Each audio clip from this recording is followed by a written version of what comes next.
This video is sponsored by Logitech G. Picture this, the year is 2017 and you and the boys are sitting around looking for something to do. League of Legends is getting boring, Counter-Strike is still too hard, and Smash Brothers still hasn't loaded into that game you got in a few weeks ago. But then your close friend Glebo looks you in the eyes and says, hey, let's try this funky little number called PlayerUnknown Battlegrounds. You load in, skydive into a gigantic map with your friends, run into a random house, and immediately die to a squad that found weapons before you. And at this moment, two things instantly click. Number one, you realize how bad you are at battle royales. And number two, this is some of the most fun you've ever had in your fucking life. On the back of this game becoming the most viral thing since sliced bread, battle royales became the wave. A base defender game called Fortnite made a battle royale. Call of Duty made a battle royale. Game Grumps made a battle royale. That's not a joke, they actually did. I had a friend named Eric that I went to elementary school with. We were pretty close and we grew up together. It wasn't until my mid-20s that I found out that he was a battle royale. A lot of video game companies were scrambling to just release something in the genre so they can get their foot in the door. Because in theory, if you could make a good battle royale game, then you could take your slice of the pie and make millions. The only problem is, there's not a lot of fucking pie, which is why so many fantastic battle royales are met with an early grave. This genre just isn't built to last. It may sound good in theory, but if a game isn't able to break into that top 1 percentile, it seems like the first sign that something is wrong, rigor mortis is already setting in. I was going to make a communism joke here about being good in theory, but I decided for the good of all of us, I won't. Whoa. Before we continue, I gotta get a word out from today's sponsor. God dang it. Hey, are you good? This game is just impossible. Every time I try to shoot somebody, someone else snipes me in the back of the head. I don't know what I'm supposed to do. I can't see everywhere. Oh, you're supposed to listen for the footsteps. Wait, this game has audio? Yeah, and listening's important. But you know what's more important? Mental health? How you listen. Here, use these Astro A30s. They easily connect to your gaming device of choice, working wired, wirelessly, with battery, and without battery. How's that possible? Magic! The A30s also feature light-speed, ultra-low latency wireless game audio, so you can react to things as they happen without dealing with latency or wires. That's cool and all, but what if I want them to look different? Well, don't worry, they have customizable speaker tags, removable magnetic ear cushions, replaceable headbands, and 2 microphones, one built-in and one attachable. They're basically so customizable that you're building them yourself. I mean, it sounds amazing, literally, but I don't want them dying on me mid-game. With 27 plus hours worth of battery life, chances are that you'll die before they do. In-game, of course. Wow, these are perfect for me and every other gamer that exists. Thank you, Scooch, you saved my life. Don't thank me, thank the Astro A30 headset for being so perfect. They're not sentient. Why would I thank them? Oh, okay, thank you, Astro A30 headset, for being perfect. Yeah, that's what I thought. When making an online player versus player game, everyone knows to keep it alive, you need, well, players. What'd you think the PvP stood for? Person versus piss? You keep that in the bedroom. We've all heard the ancient saying, it takes 2 to tango. But did you know that the actual saying is it takes 2 to tango, 10 to team fight, and 100 to battle royale? Yeah, it's not that catchy. It's hard to even keep some fighting games alive, and that only takes 2 people. Imagine needing 100. It starts to get significantly more complicated when you start to factor in ranked queues, skill differences, and hackers ruining entire lobbies. If you were to load up Fortnite right now for the first time ever, you would probably win.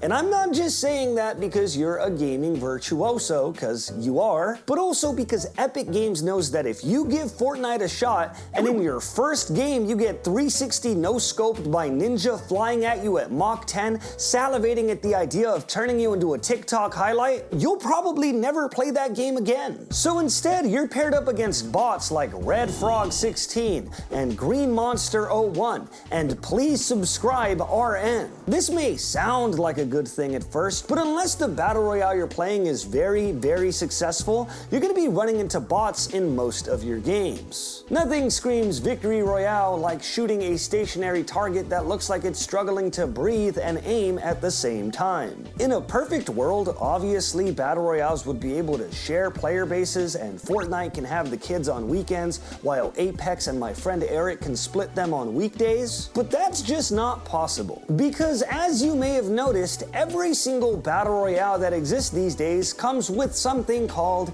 a battle pass, which is a fun and goofy way of saying a full-time job. I mean, yeah, battle passes are fun, and I personally really enjoy battle passes as a player. But all they're actually doing is forcing players to grind tens of hours a week in order to redeem free rewards over the course of a season. Again, I'm personally down to grind a few more hours a week in a game that I was going to be playing anyway if it meant getting a silly little frog hat, but if it really took me 40 hours of grinding to unlock the silly little frog hat, is it really free?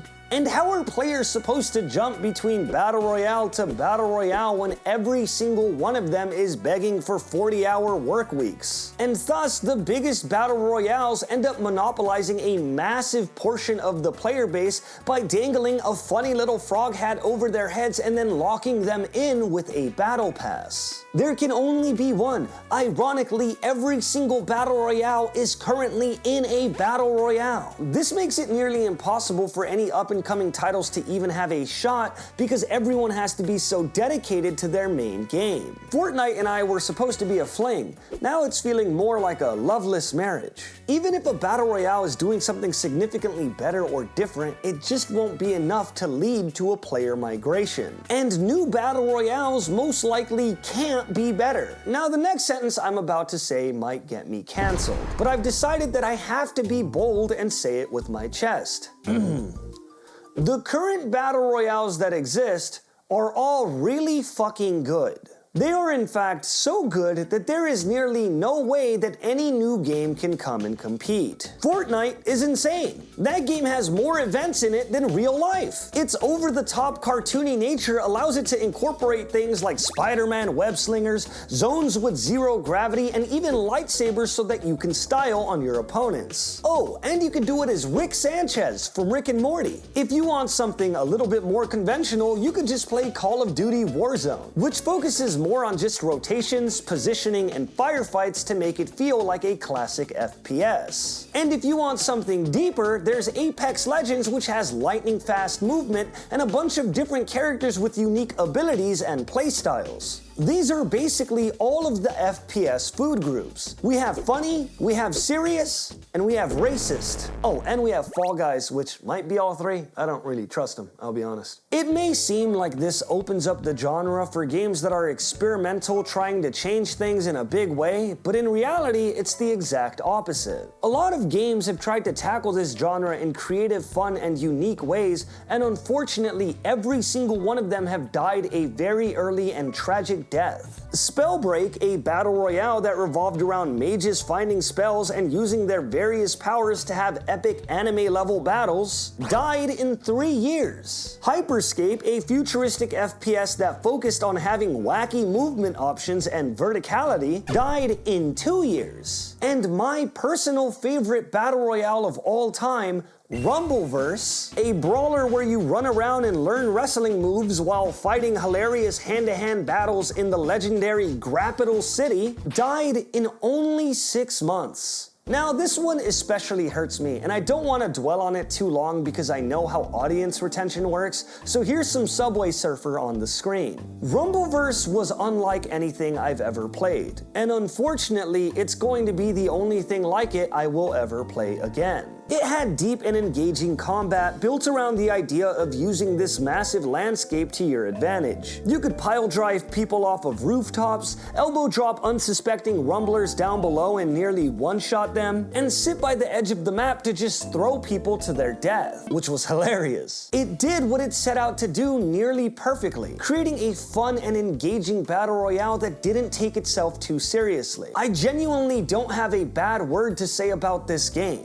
It was as good as it could be, and it didn't even make it past month 6. It kinda sucks that I have to speak about so many battle royales in past tense. And it twists the knife a little bit further when you realize that you're never gonna see most of these titles again because they were built for such a cutthroat genre. I don't wanna end this video being a negative Nancy. The battle royales that exist right now are all genuinely very good. And if you've been avoiding this genre up until this point, I suggest you download them and try them out while you still have a chance. But as a warning to devs everywhere, from the collapse of Rumble vs. Grappital City to the erasure of Spellbreak's Primdoll, please do not enter and stop making battle royales.